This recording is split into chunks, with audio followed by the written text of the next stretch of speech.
Oke teman-teman, kembali lagi di channel YouTube maupun TikTok Investor Cerdas ya. Hari ini Jumat tanggal 17 Oktober 2025 saya akan update Porto ya teman-teman. Nah, untuk hari ini saya deposit ya tanggal 17 ini sebanyak 55 juta teman-teman. Jadi ekuitas saya nambah menjadi sekitar 121 juta ya.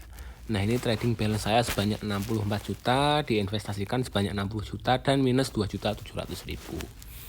Nah, untuk histori ya, ini kemarin-kemarin ya saya jual PRRC, NPGF dan DWGL ya, ini di tanggal 16 ya. Sudah saya bahas sebelumnya ya, ini sekitar untungnya 800 ribuan ya, ada 126, 312 dan 412 ribu ya dari PRRC, NPGF dan DWGL. Nah, ini untungnya segitu ya teman-teman. Ini kalau bulan Oktober aja sih sekitar ya 4 jutaan ya. Saya cek nih dari Oktober ya. Nah, untungnya sekitar 4.400.000 tapi belum termasuk yang hari ini. Oke teman-teman, saya bahas penjualan saham hari ini aja ya. Nah, yang pertama saya jual DSFI teman-teman. DSFI pagi-pagi saya jual ya, itu di jam berapa tuh? 9:23 detik tuh. Saya jual di 88 dan alhamdulillah match ya. Saya untung 100.000. Karena apa? Setelah saya jual turun teman-teman. Nah, itu turun kan. Turun, kemudian saya juga buyback DSFI. Nah, kemudian saya membeli DWGL teman-teman ya, sebanyak 8 juta atau 100 lot di harga 805 ya ini teman-teman. Nah, ini di jam berapa nih? Sekitar jam 9.36 ya. 9.36 kemudian naik ternyata teman-teman di respon market ya. Naik ya, saya jual di harga tertinggi ya. Ini kan sempat 925. Ya, saya termasuk jual di pucuk ya. Ini saya jualnya di 920 ya. Untung 13% atau 1.100.000 teman-teman di DWGL. Kemudian saya beli baja. Nah, ini teman-teman yang saya rada nyesel ya. Saya beli baja itu di harga terendah teman-teman. Ini saya beli di 151 ya, sekitar 8 juta ya. Dan hari ini kalau teman-teman terendahnya 150 teman-teman. Jadi kalau saya beli di 151 berarti ini salah satu yang terendah. Terus setelah itu saya lihatin bid offer kan. Nah, baja itu saya jual di 157 teman-teman. Ya, saya ini rada nyesel ya, walaupun untung 3% atau 280.000. Kenapa saya nyesel teman-teman? Nah, ini kalau kita lihat ya di Mirai ya, kita lihat chartnya ya untuk baja ya. Nah, setelah saya jual, saya tuh sempat beli lagi teman-teman. Karena kan ada drop loh. Nah, ini di sini teman-teman. Nah, ini saya jual karena di sini ada drop teman-teman. Nah, saya pikir loh kok ngedrop, kenapa ini ada yang buang. Nah, setelah itu naik ya saya jual di 157 kan. Saya antri lagi. Tapi antrinya itu di 152 gitu teman-teman. Dan ini kan low-nya 153, 154. Jadi setelah saya antri nggak dijemput, malah langsung dihajar. Langsung dihajar beberapa papan naik ke 160 tuh dari 154. Dan akhirnya sisanya tinggal cerita karena dia naik sampai ke 184.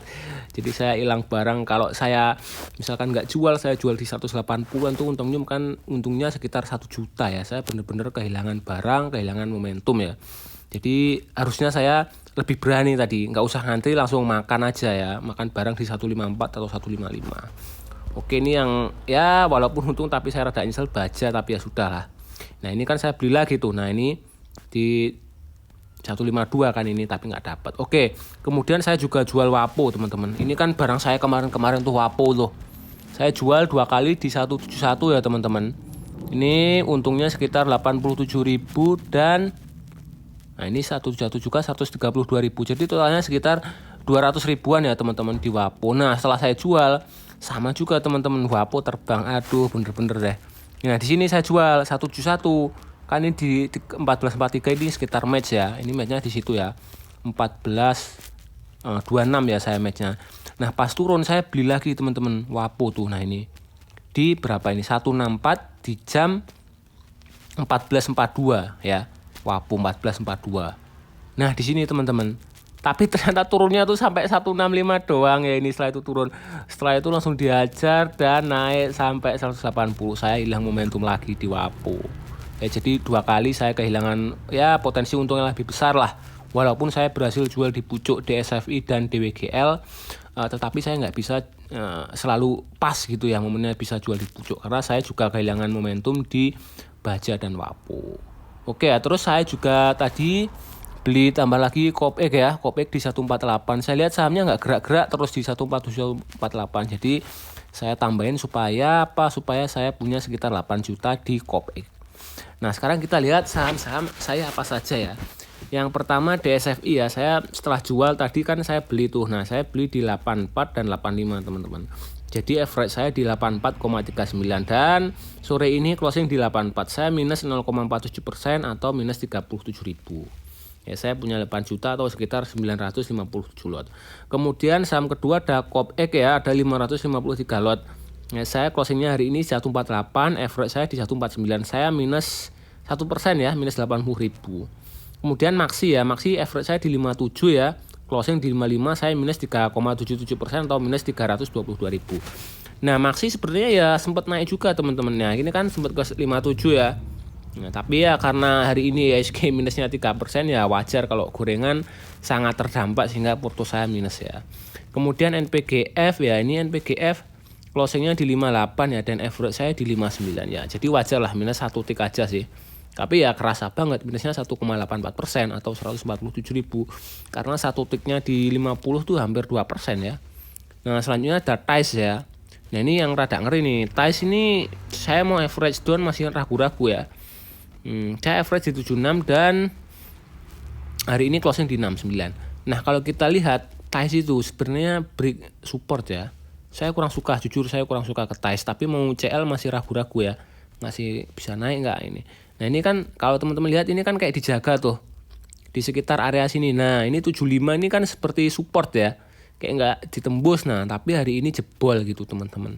Hari ini jebol. Saya sih masih berharap ya TAIS masih akan naik ya. Semoga besok-besok kalau market rebound ya IHSG naik lagi ya, TAIS masih akan naik lagi gitu. Nah, kalau kita lihat transaksinya sebenarnya nggak cukup ramai hari ini.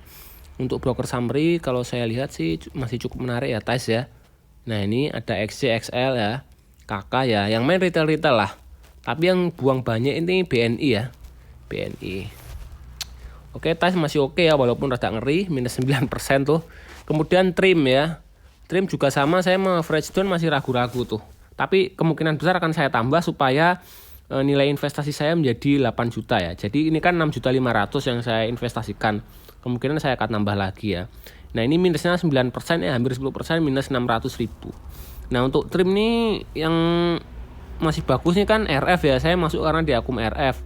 Nah, RF masih masuk tapi nilainya kecil-kecil kayak kemarin, kayak 100 juta, 200 juta, 300 juta. Jadi masih saya hold karena RF masih akum terus gitu. Jadi masih ada kepentingan lah menurut saya. Kemudian WG minus 8% ya. Average saya di 66,68 dan closing tadi 61. Nah, WG ini yang saya takutkan nih ada PKPU ya. Semoga aja nggak suspend ya. Kayak Wika atau WSKT gitu. Kalau di suspend waduh bisa setahun lebih ya kan nggak enak kalau di suspend. Semoga aja ini lancar-lancar aja ya, nggak disuspend, sidangnya lancar, nggak jadi bangkrut atau apalah.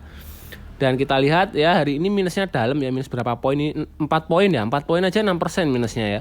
Kan dari 65 ya, dari 65 ke 61. Jadi minusnya cukup gede ya, 681.000 ya. Ya saya belinya 8 juta juga sih. Kemudian ada Weton ya, Weton juga average saya di 100, dari ini di 96. Minus 4% atau 351.000. Overall saya minus 2.700.000 ya, minus 2%. Kemudian saya masih punya ini ya, trading balance atau cash sebanyak 64 juta ya. Jadi masih banyak ya, saya bisa beli banyak saham ya. Tapi kemungkinan yang saya average down ya hanya sedikit saham ya, karena rata-rata saya batasi per saham 8 juta aja. Nah, nanti kalau ada momen-momen menarik saya mungkin akan buyback lagi ya, menarik kayak Baja sama Wapo nih, aduh. Ini sebenarnya kan bagus, tapi kalau Baja sepertinya momennya udah lewat ya, karena tadi sore kan jadi rame itu, udah naik lagi. Jadi saya kan sukanya ambil koreksi kan teman-teman. Harusnya saya hold terus ya, gara-gara digoyang terus saya sell, aduh saya malah hilang barang. Terus kemudian kalau Wapo masih menarik ya, menurut saya Wapo masih oke. Sama BRRC ya, saya tadi juga coba beli BRRC teman-teman, tapi nggak dapet ya BRRC nih. Nah, ini saya beli di 78 teman-teman. Antrian saya tadi di 78 nggak dikasih. 78. Antri 13.000 lot apa berapa gitu BRRC. Ini masih oke ya BRRC. Kenapa masih oke ya? Tadi kan banyak yang merah. Tapi BRRC opening di 79 turun paling 68 terus balik lagi. Ini sempat ke 82 juga ya. Artinya BRRC ini masih dijaga teman-teman, masih ada kepentingan. Jadi kemungkinan besar kalau besok Senin koreksi ya BRRC saya akan ambil ya. Apalagi kalau sampai ke 77 atau 76, wah itu menurut saya cukup oke tuh untuk BRRC. Oke teman-teman ya, itu saja update kali ini. Terima kasih sudah menonton. Jangan lupa follow akun saya di TikTok ataupun subscribe di YouTube ya, supaya nggak ketinggalan update Porto tiap harinya ya. Tentunya ketika hari bursa buka ya, Senin sampai Jumat. Kalau Sabtu Minggu libur teman-teman. Oke, terima kasih sudah menonton ya.